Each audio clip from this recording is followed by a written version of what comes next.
Hello, everybody. Hello. I'm Darnell. And I'm Angela. And this is Garrison House. Wow, I don't know why Final Marks is up there. Hey, y'all just don't know what it took to get this program going. It's one of those days. But anyway, we are here live on a Sunday evening. Hello. It's always something when you go live. It's easier when you pre-record. Sometimes it's easier. And we're glad that you're here with us today. And so we pretty much have one topic that we remember. Well, we're gonna come up with something. Remember.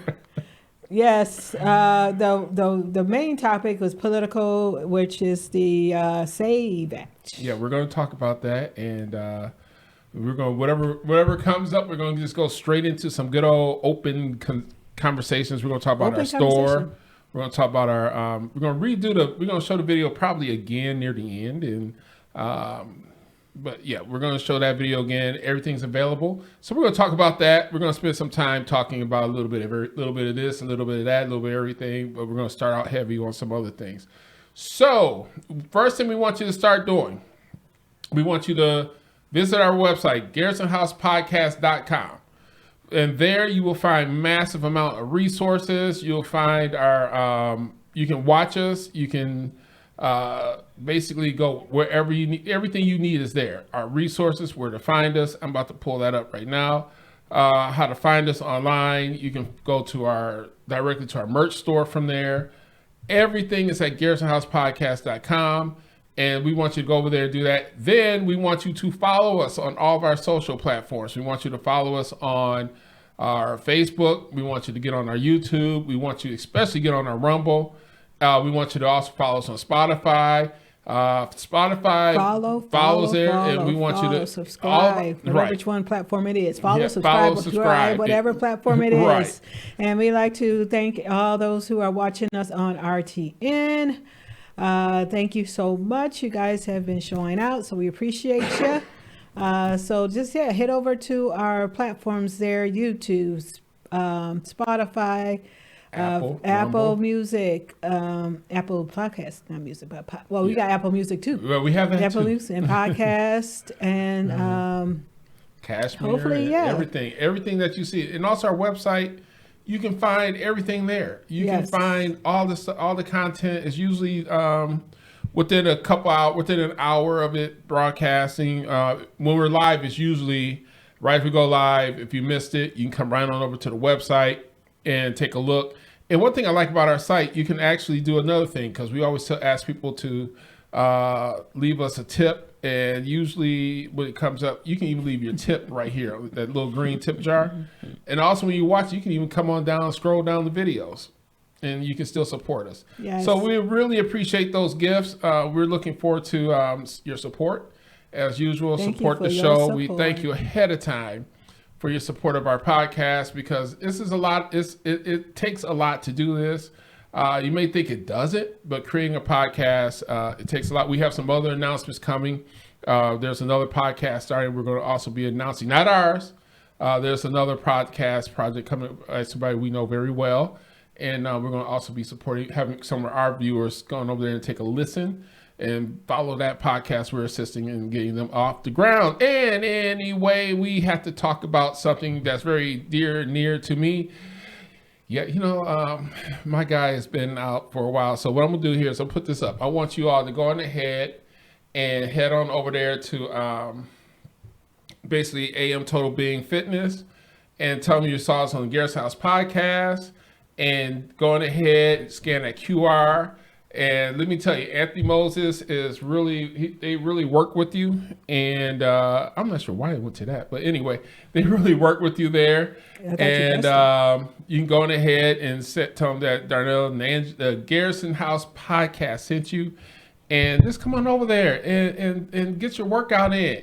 They have me really working out. I mean, working. I'm at a different level now. I'm looking for the day I can do the skip thing. They do this little thing they put on the ground. You got to hop through it. I'm like, man, I can't wait till I get to that. And I'm really excited for that. I'm excited for the energy I'm getting, and a whole lot of other things. So go to amtbfit.com or call 248-480-0131. I wonder if you could write that off in your taxes. Actually, you can. And thanks for reminding me. I'm just saying for health reasons and part of our healthy living. I need to pick that form up. Yes. Trump gave a lot of taxes breaks on a lot of stuff. That's something we can talk about. He boosts a lot of those taxes. Married tax. Mm-hmm. He boosts that. He boosts a lot of things. Yeah, a lot of things have been boosted. You should do 100% on your car interest on your car. Yes, and I'm about to. Thanks for reminding me. This tax season is a lot of new stuff, and I had to pull records. I'm just waiting for a couple more items so we can get ours filed. But yeah, go on ahead, get over there, and just tell me you saw us on Garrison House, and they will go on ahead and they will work with you, get yourself together. It's always good to be healthy. And I know right now we're in February. Yesterday was the day of love. Hopefully, it also happy Valentine's Day to you all who celebrated it. I watched broadcasts, and really I was going to talk about that, but I watched the broadcast concerning Valentine's Day. I wish I could play his clip, but he made a point about it. It was actually a Christian holiday overlaid on top of a series of pagan days. It's like, I think it was 3 days in the pagan day, but we, Catholic Church, overlaid St. Valentine, who's a real person, over that pagan holiday. But we'll go into that later. But anyway, again, get over there, 248-480-0131, and let's get into our Your Vote Counts. You voted. Oh, well, let's fix that. Your vote counts, the S.A.V.E. Act. So he's gonna, once he fixes his typo there, we know that the going thing right now in politics, they went from immigration to now the S.A.V.E. Act, the having to have ID in order to vote in your federal election. How many states was it, honey, that you said that they don't require it? You said a lot. It was a lot. Pull that up. He was saying California, was it New Mexico? It's a few. It was a lot of states who do not require ID in order to vote. So the S.A.V.E. Act is, they at least have to have an ID in order to vote in a federal election. Correct. And the states that, so I also put up some other data too. It's amazing because they're painting this picture of the S.A.V.E. Act being that it's going to hurt disenfranchised women. Now they're using women as the pawn. So we went from using black folk as a pawn. Now we're using all women as a pawn. But the states that you can vote without acceptable ID are Alaska, Colorado, Connecticut, Delaware, Hawaii, Oklahoma, Pennsylvania, first-time voters in precinct, and Virginia. That's without photo ID. And what bothers me in this whole voter ID thing is the commentary. A lot of people in the commentary are going, well, it's going to disenfranchise because not everybody has access to the birth certificate. It's like, why are y'all gaslighting so bad? What is so bad with getting your photo ID out and showing your photo ID to vote? We've been doing it in Michigan since I've been voting.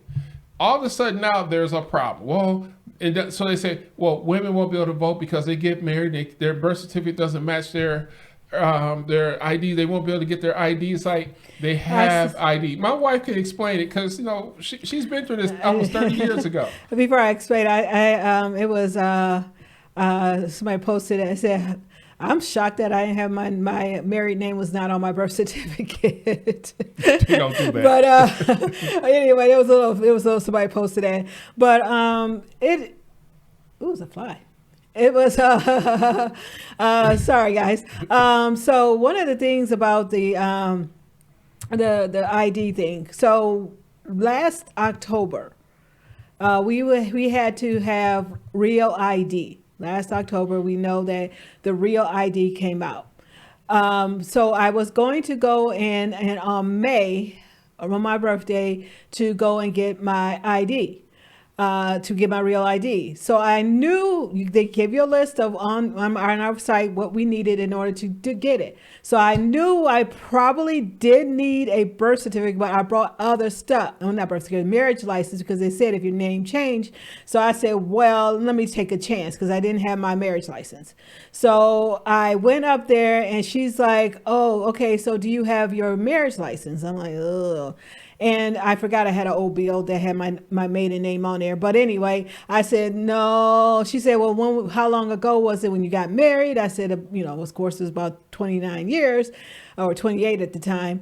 And she's like, oh, well, yeah, we would need something because I guess it was within a few years. They could always look back. But they couldn't look back that far in 29 years. I've been married for 29 years.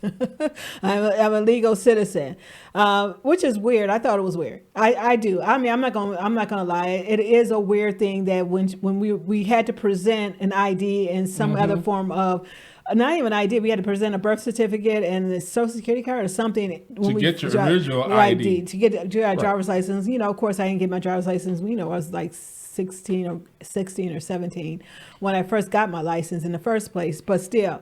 So I said, okay, so what I do, I think we were going to go to our state capital to get our marriage license. We should have went. We could have drove there like 20 about. But we could drove I was like, well, you know what? Times. Yeah, I said, well, I don't want to drive all the way out there. So I said, well, let me go ahead and get a mail off on it. So it was county. I accidentally picked the wrong county that I was in. And I was like, oh, okay, it's only $6. So then I think he got an email or got a call. And he said, hey, I think you got the call. I don't know why. I don't know why. I don't know why I used, I think because my phone. Well, anyway. And so they're like, oh no, she took it. She did it in Wayne, the other county. So I said, oh, so I went back in to do it in the county that I lived in. So the county that I lived in charged $15 more to get it mailed. While all I had to pay for in the other county was just $6. Even the price of the certificate was only $6 plus getting it to me. The county that I live in charged me $15 plus another cost to get the marriage certificate. I'm like, in mail. I'm like, oh. But didn't you do it expedited too? Yeah. It was expedited, right? I mean, I don't think it was even an option. I want a refund. I forgot about that, and it came 3 months? 3 months later. 3 months later, and I said, okay, I get it. I mean, I'm not going to sit there and complain because, first of all, okay, but I can understand why. It's because the fact is, everybody else was doing it too because they were trying to get their real ID. All I can say is this. And the interesting thing about it is I still didn't get the real ID. I got my marriage license. We probably could have set the appointment to go on their clothes tomorrow. So right. So I still haven't gotten my real ID. So that's the interesting thing about it. So that's kind of funny, but still. If I have, in order for me to, I got an ID, but I still have my ID. You don't need a real ID in order to vote. You just need an ID. So I do have an ID to vote. So it's not like I don't have one. I mean, I've been driving since, again, I was about 16, 17 years old. Even if I didn't have a car, I still have my driver's license. I renew it every 4 years or whatever time it comes around. I renew it. Sometimes you can do it if after a point you can do it online. Right. Our state allows us to do it online. And then sometimes if you have to change it, they require you to actually go in and do it at some point in a time. I think I did mine online. Did I do mine online? Yeah, I mean, 1 year we were able to, didn't need a new picture. They try to do a new picture. I think it's every 8 to 12 years. You got to re-photograph. And so you do have to go get a new picture every 8 to 12. So I just make sure I color my hair real good. So I had the same hairstyle. I wonder, dark hair. Can you use your car registration? Yeah. I don't know. That's a good question because I know I'm reading the provisions in this act. Well, at least for your real ID. So I'm wondering because if your car registration. That doesn't matter because we actually had an illegal person here who had a car registration in their name. Oh, well, I mean, it shows that you have a stable But that doesn't home. mean that you're right. I mean, the proof car of U.S. insurance, citizen. This is some type of bill they wanted. Right. The key to it is proof of U.S. citizenship. Mm-hmm. So the act pretty much requires people to provide the documents. So you got to provide your your passport, birth certificate, or other government documents showing citizenship. Guess what? For those of you who are saying, well, most women can't get it. Well, guess what? Whenever a woman gets married, she goes and changes her documents such as Social Security. She changes her passport, and she changes a lot, though. It's a process. It's a process. My niece, she just got married. It was last year. Almost 2 years, right? It's going on 2 years.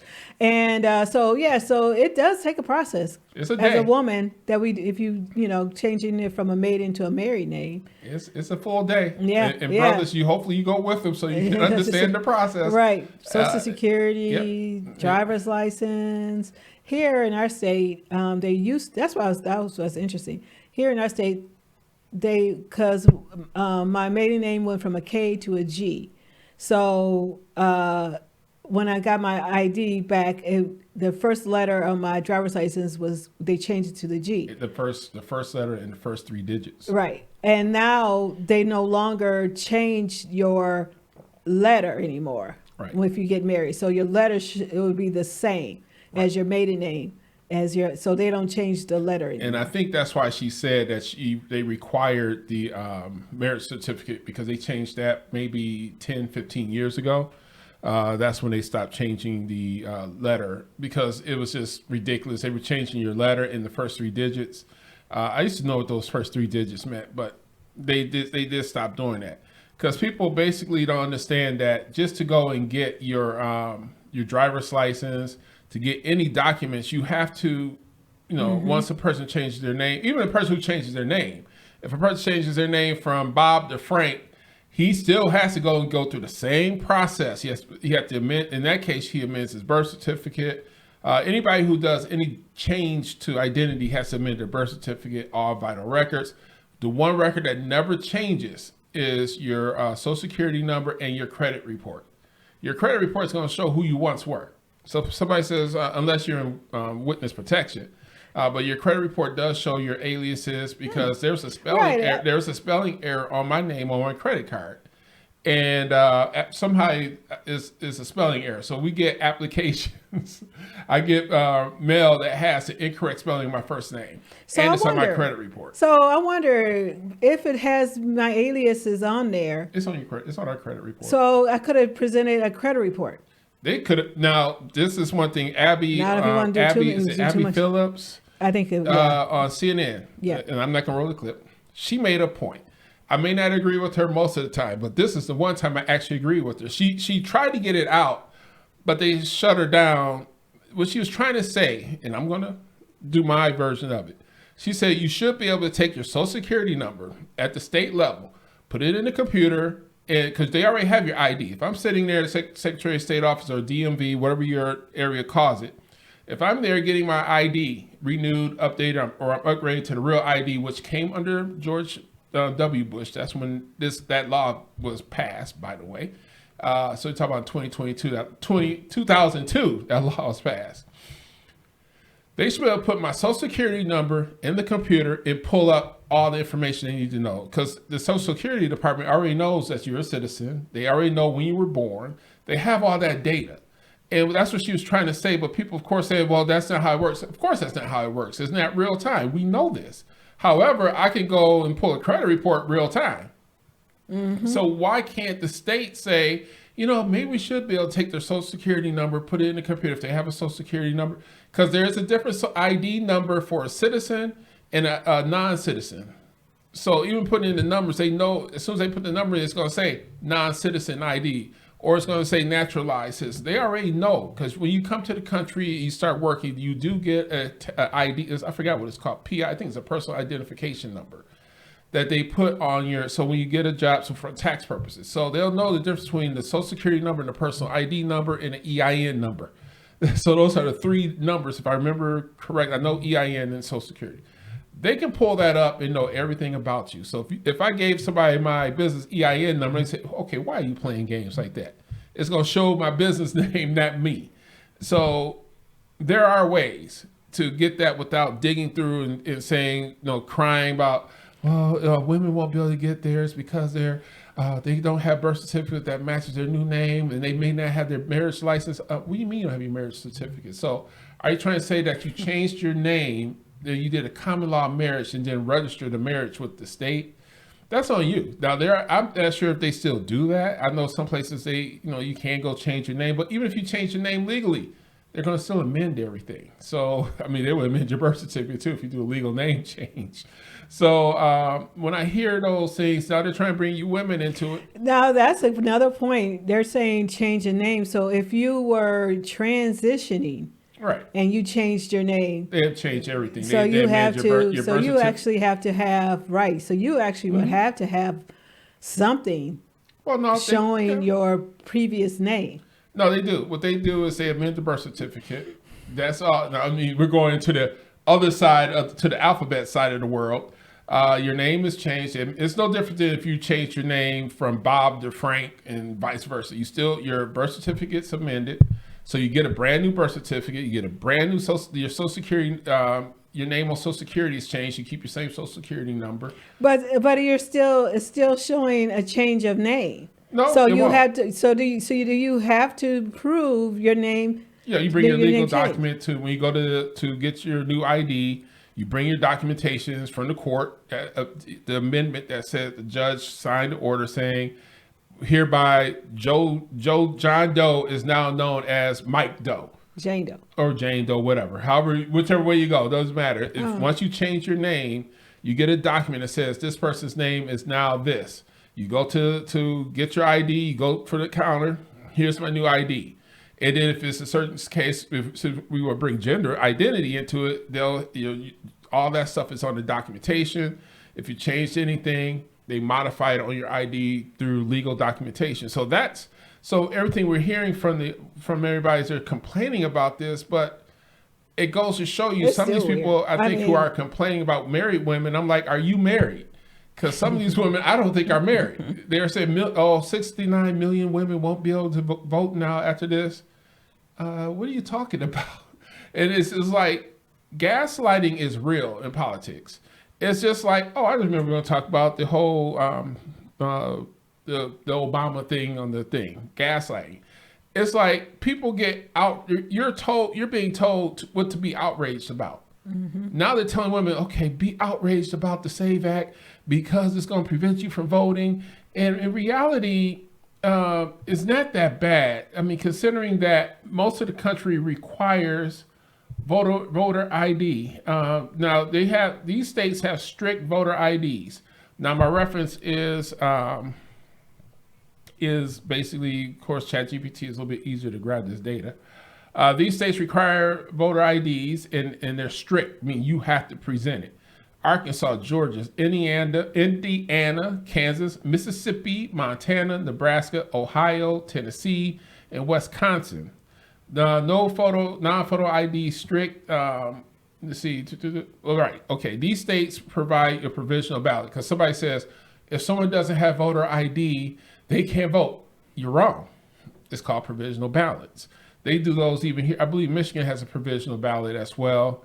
But the states that are strict on it and they will do provisional ballots is Arizona, North Dakota, Utah, and Wyoming. And if you don't have it, a provisional ballot is what you're granted, which means you still vote, but your ballot is researched, so it may not get counted immediately because they got to go and check and see if you are qualified to vote. Now, the one thing Trump said, this came across my alerts, and I'm gonna play this a little bit of this real quick and make sure I hit here we go. One other thing, I just before we leave, I think you should do this for safety and security and for the good of our nation, you should do it anyway, regardless, even if it costs 10 times more, but it actually costs you just a tiny fraction. If you went to paper ballots and you're voting, and I would hope that every Republican would, so it costs exactly 8% of what the machines cost. These machines, they got something going. They get business. It's amazing. So paper ballots, and paper is very sophisticated today. It's called watermark. It's impossible to copy, impossible to cheat. It's actually hard to believe that a piece of paper is highly sophisticated, but it's watermark, and it's very It's amazing, actually, when you see it. Okay. I'm going to stop there because he goes sometimes. One thing about Trump, sometimes it takes a while to get to the point. But anyway, what he's basically saying there is that we should go to paper ballots. Now, Michigan, we still use paper ballots. So you're still using a paper ballot, but we go through a digital counting process. So it's still counted through a counting machine. And now there are some states that are 100% digital.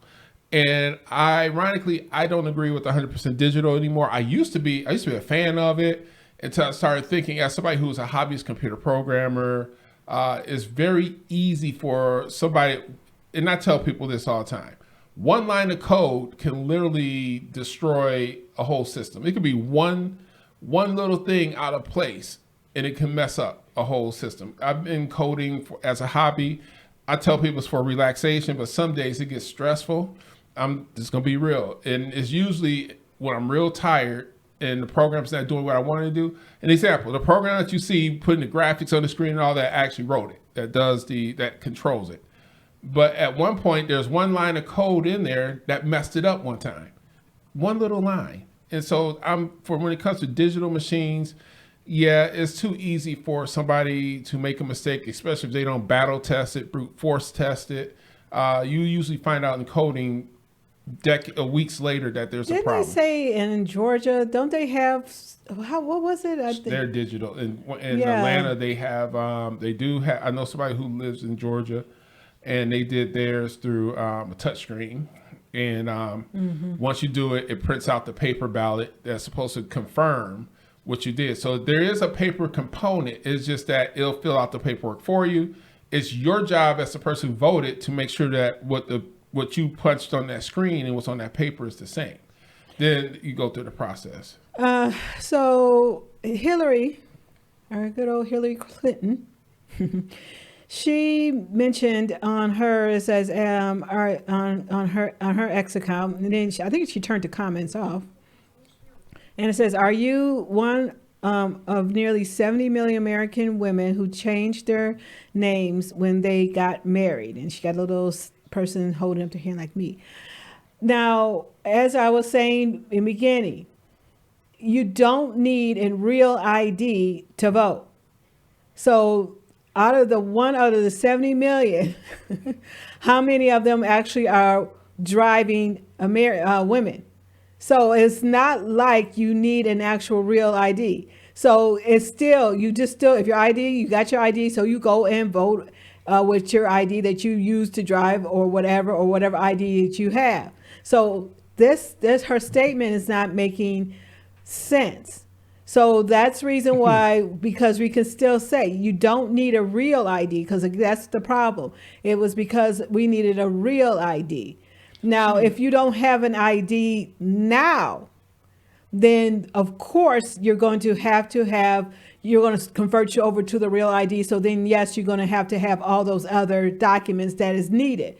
But if you already have an ID, then you're good to go. Real ID was only for travel. And eventually, I believe it's going to become part of the entire, in order to go out and go. Actually, no, real ID is for travel and entrance into federal buildings. You have to have real ID to enter a federal building. And the only thing I don't have is a passport. So if I have to get a passport for some reason, then yeah, I'll go and get my passport, because I do want to go do international travel. She doesn't even have a KTN number. Y'all want to talk about something that's a KTN number? Oh yeah, I have a KTN. If, for those who know what a KTN is, that's a known traveler number, meaning that TSA pre, and the process to get a KTN number is not easy. It's easy, but it's not easy. The process is nerve-wracking. They send you through, you have to get fingerprinted. They do background checks on your federal background, and they literally security check you.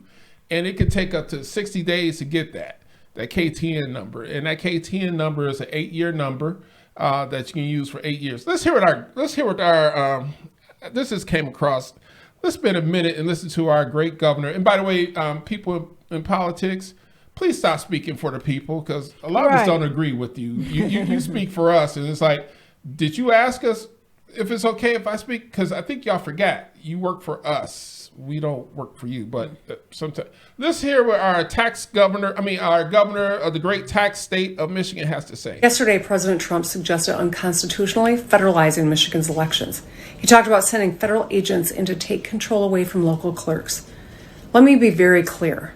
Elections will continue to be run at the state level in Michigan.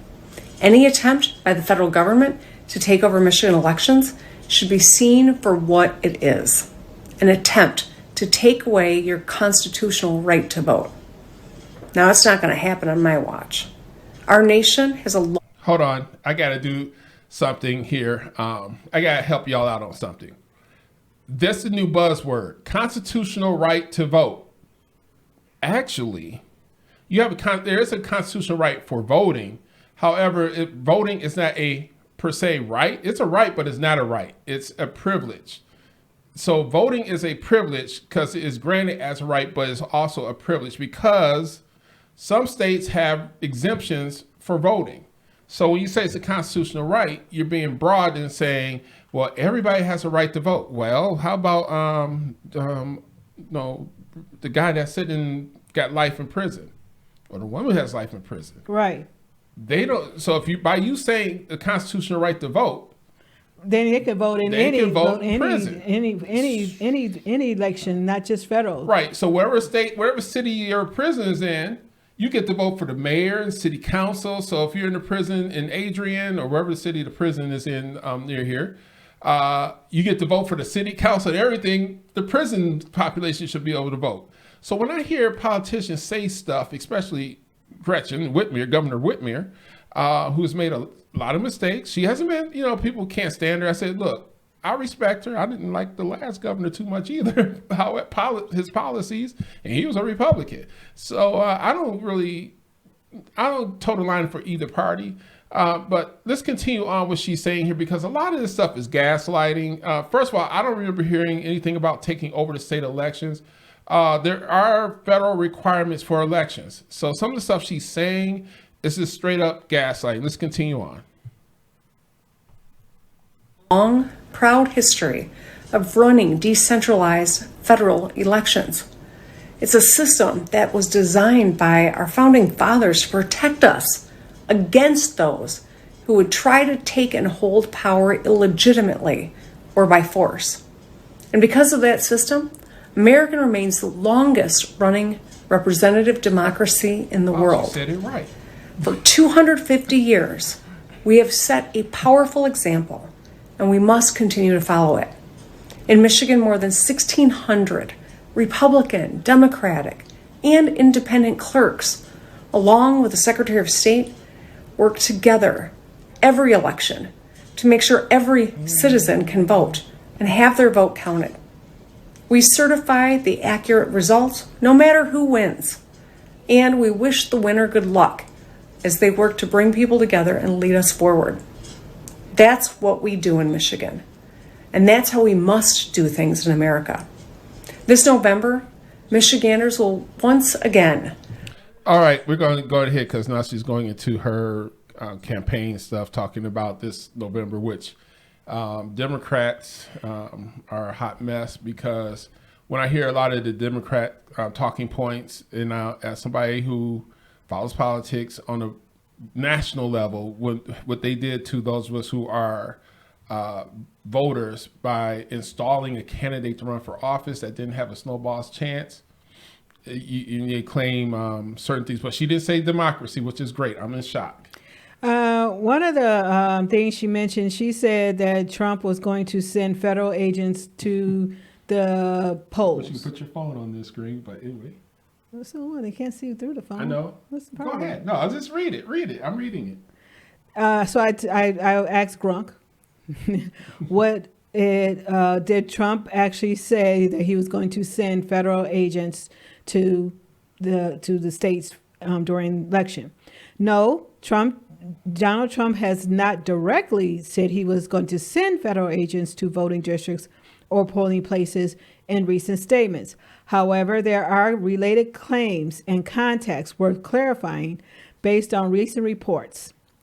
So it's something, he did an interview in 2020 with Sean Hannity.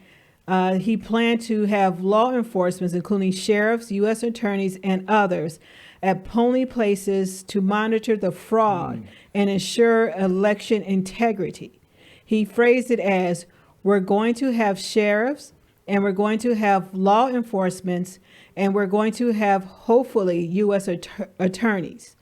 Experts and legal analysts at the time noted that deploying federal armed agents to polling sites is generally prohibited under federal law. So I guess they're reading a case-based law that stated it was going to, which bans stationing troops or armed men at election sites. So U.S. attorneys, I guess they do have weapons, but however, it doesn't mean that they can go. They don't have to go there armed.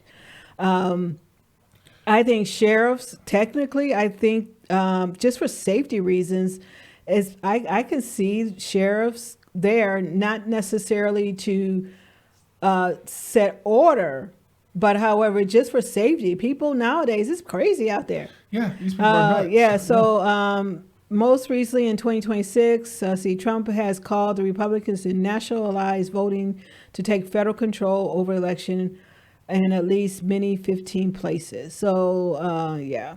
Some things that she's correct on, some things it is unconstitutional.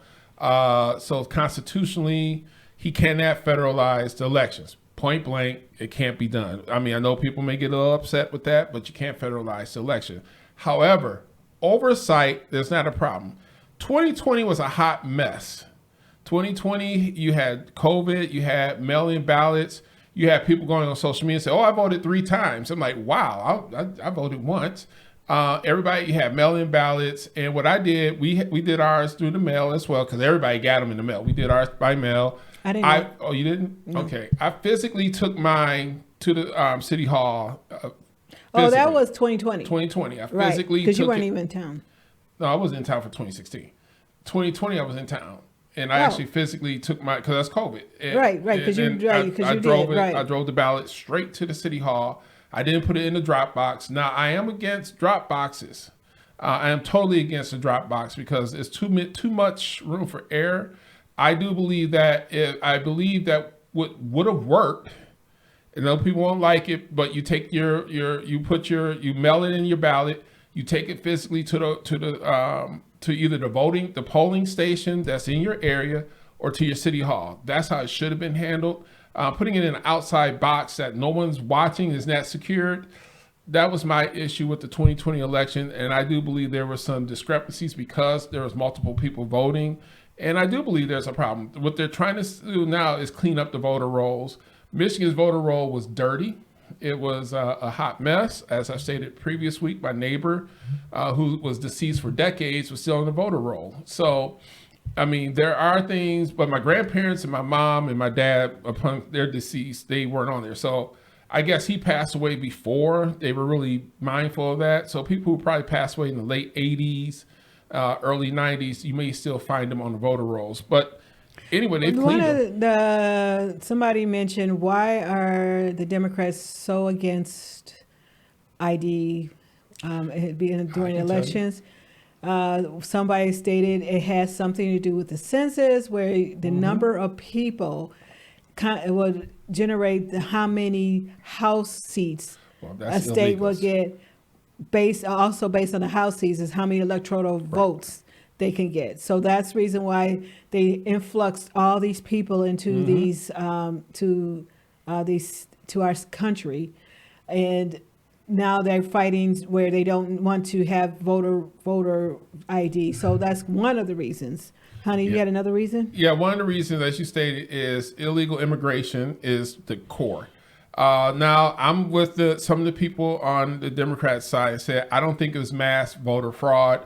I believe the voter fraud was American citizens who admitted that they voted twice because they may have lived, especially young people, they may have lived with school in Ohio. They have an Ohio license, and they also lived in, let's say, Michigan, and they voted in Ohio, then drove home. There are reports of people actually doing that. Students, college students who had dual citizenship. I'm calling it dual citizenship. They would go and vote in the state that they're living in, and then they would turn around and go vote at home. Illegal immigrants voting, the number has been so small. It's been very small. Some of the reports are coming in. I don't think they would go and vote because they probably just know they're, some people just be hiding out here. Mm-hmm. So they're not going to try to go and vote on unless they just didn't know that they were not supposed to. They know, but I'm just saying, it's like, recently people who had the influx are not going to be here to vote. They know that. No, they're not. And that's the reason why one of the things it did. And before we go on here, the Trump admin has sent DOJ election monitors to certain jurisdictions in past elections, a long-standing practice across administrations to ensure compliance with federal voting laws. Correct. But that's different from deploying armed federal agents for intimidation and enforcement polls. So you can't send if you are living in a certain county or city and it's whether it's red or blue, you can't send the sheriffs or armed forces there knowing that you are and they have on their badges vote red or vote blue. That's intimidation. Right. They can't do that. Just like you can't people who are at poll sites, they can't hand out polling stuff at poll sites anymore. Or they can't do that because that's intimidation. Remember when Kamala when they were doing the election, they were trying to give out bottled waters. Oh, we were just trying to give out bottled waters and food to the people while they're standing in line. No, you can't do that because that's considered intimidation and you're influencing the vote. So you can't do stuff like that either.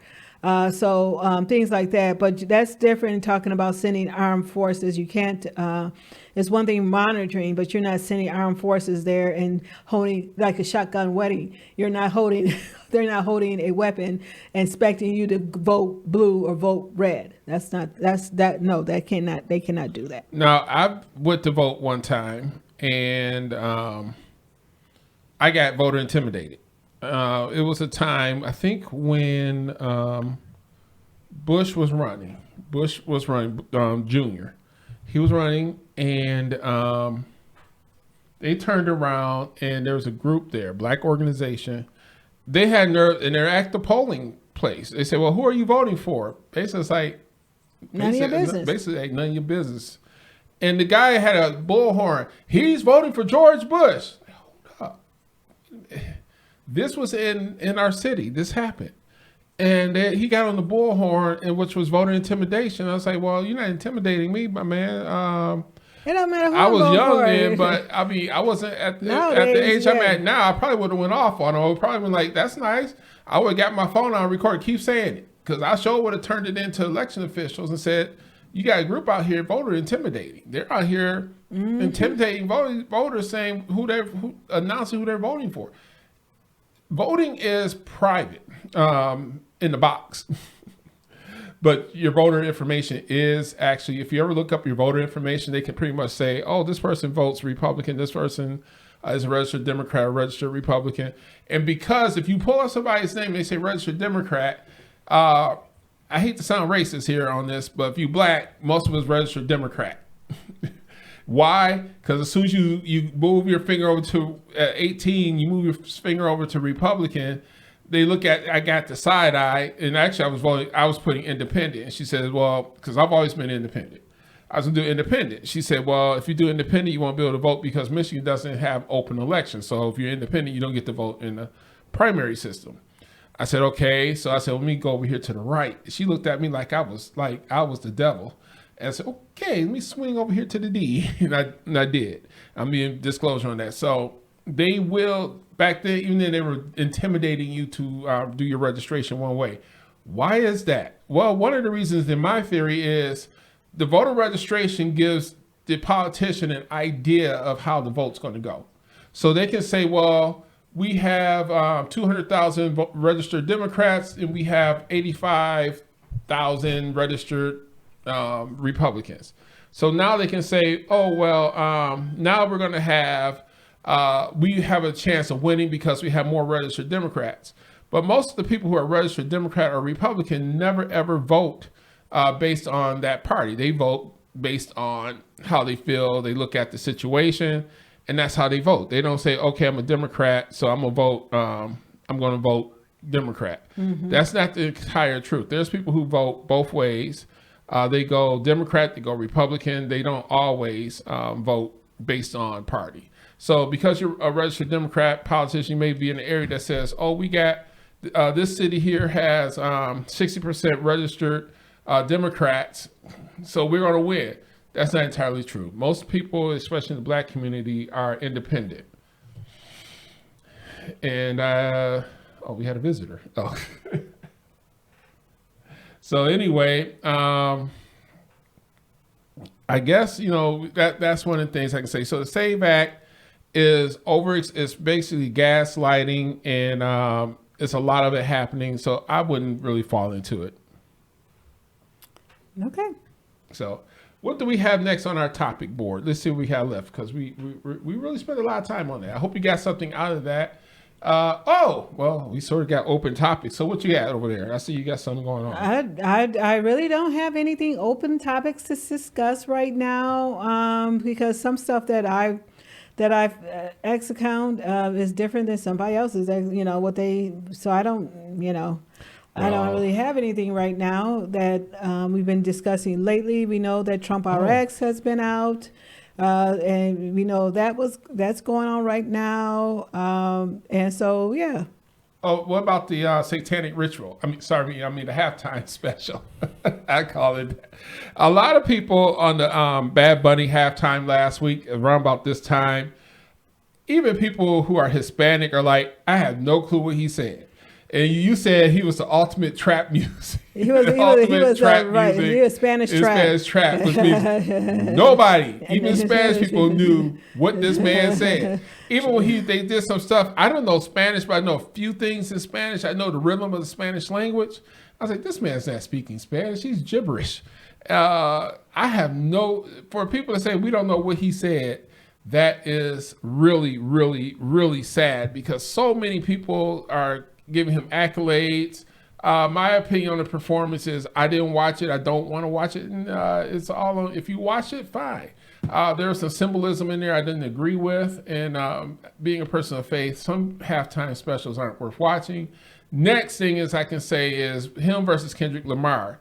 If you want to know how well it went, everybody's giving him accolades. You're following you're being a promotional system for Apple Music. How much? Hopefully Apple paid you, but when Kendrick Lamar did his video, I can scroll through hundreds of Not Like Us TikToks and shorts. People were doing the dance. You can even find black folk being mad at white folk for doing the Not Like Us dance. This one, I see more TikToks of people going, we don't know what this man said. Now, some of the dialogue in there based on what we know, we're going to be careful. We're not going to play anything because based on what we've heard, the actual real lyrics of what he performed, the actual lyrics.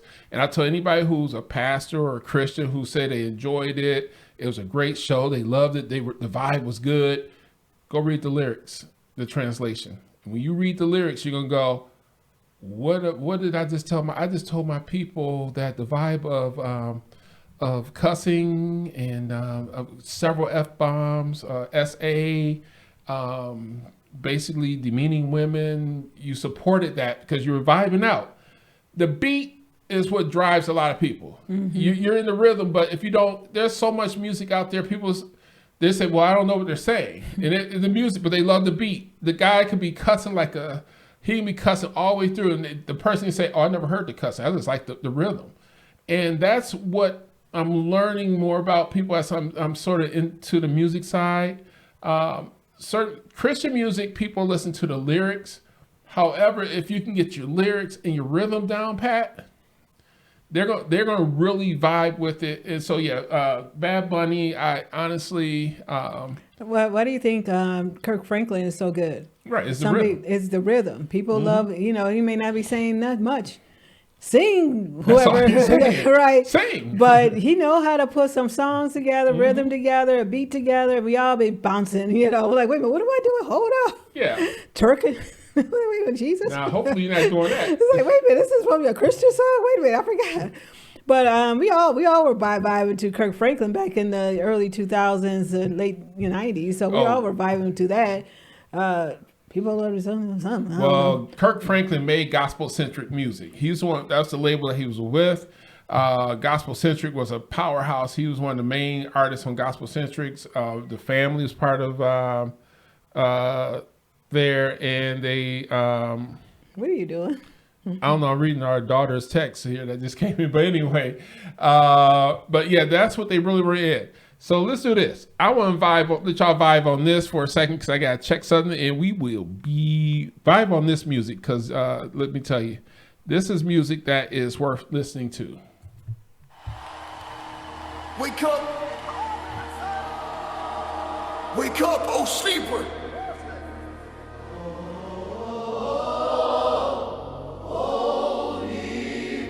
The night is far gone.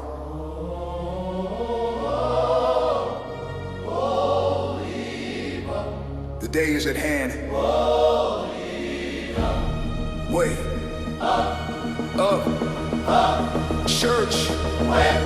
The walls are shaking, but the truth still stands. Kingdoms rise, kingdom fall in his hands. The culture loud, but the word still cuts. Sharper than a blade, breaking chains in us. We got pulpits quiet, pews asleep while hell recruiting on every street. But the gates of hell will never prevail. We carry the keys, we tear the veil. Not built on trends, not built on fear. Built on the rock that's coming near. White horse rider, fire in his eyes. Every knee bends when the king arrives. If my people humble down, turn back, pray let heaven sound. This ain't the hour to play church safe, this is battle mode. Take your mind. The Lion of Judah is taking his ground. We don't retreat, we advance in God. You are chosen, glory answer when heaven spoken. Wake up the church. This is the hour. Jesus is Lord and the kingdom is power. They say truth is hate and right is wrong, but the worst of living still marching on. They try to cancel Christ. The grave stayed empty. He wears the crown. Grace still says to many, this ain't politics. This is war. Principalities behind the door. We don't fight flesh, don't fight blood. We fight lies with the word of blood. Cross was heavy, crown was thorn, but the grave got robbed on the third morn. Now authority in Jesus' name. Every demon trembles when we proclaim. Wake up the watch. Stop. The Lion of Judah is. All right, that's wake up. I'm so tongue tied. Wake the Watchman, and that's available on. Just go to our podcast website. You can go down there and you can go. You can actually watch it on our podcast website. We gave you that. It's GarrisonHousePodcast.com. Go over there and take a look at that video in its fullness. People, the reviews, people love it. They love the energy. Like I said, it's the energy. People like that energy, and that's what people are into. The lyrics on there, I received. I'm a member of a group where those of us who are part of the creative side, and when our people made a comment, basically saying that they enjoyed it.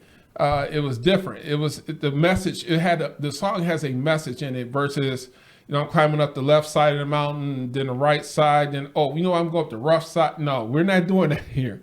And so going over there to GarrisonHousePodcast.com and go ahead and take a look at that video. I'm gonna bring that site up one more time, and you come over here and you can actually, it's right there in the spotlight episodes. You click on that and you can watch the video right there.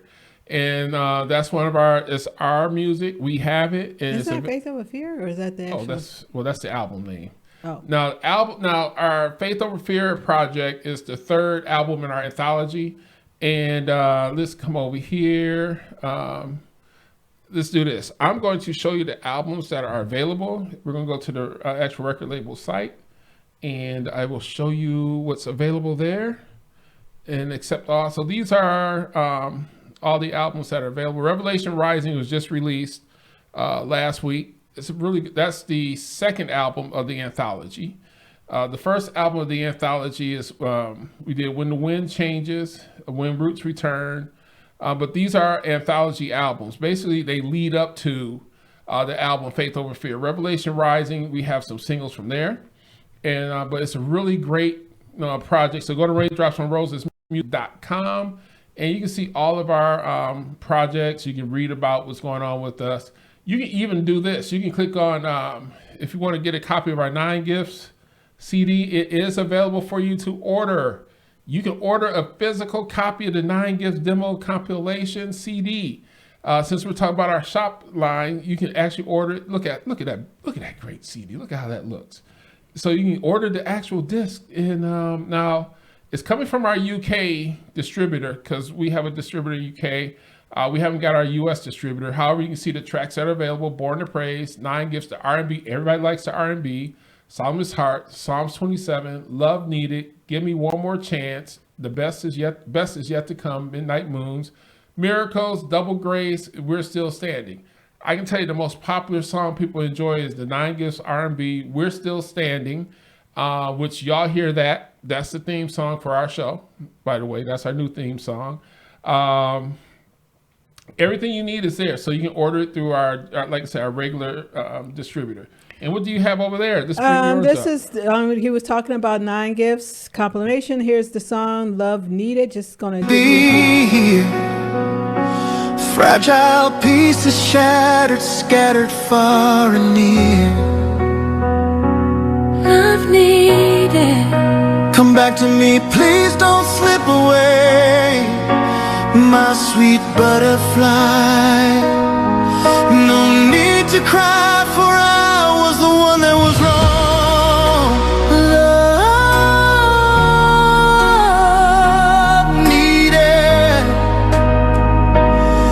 Emergency 911, unbreak this broken heart of mine.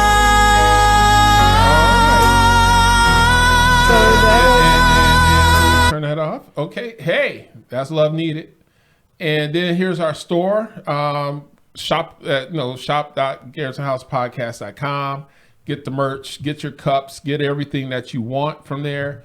Again, we have a lot going on. I mean, it's powerful. Also, go to raindropsandrosesmusic.com. You can also get directly to our Spotify. Stream the music, stream it, because we actually see if you're listening. We know what's happening. We want to push a lot more streams of the music, and that way you can share it with family, share it with friends. We'll talk more about the anthology later, the 3 albums that make up the anthology and why it was done that way. We didn't want to have another situation. Well, I didn't want to do another 9 Gifts situation where I released 28 tracks. That was my first, and so I wanted to build it up in a thematic way. So each album is leading up to Faith Over Fear, which is a very powerful project. We've listened to some of Faith Over Fear, and it's like, wow, this is the music. Once you get to that 3rd album, it's a whole different mindset. But anyway, we have enjoyed being with you tonight, and we'd like to thank you all for watching. And as usual, I'm Darnell. I'm Angela. And thank you for watching Garrison House, and we will see you next week. Bye-bye.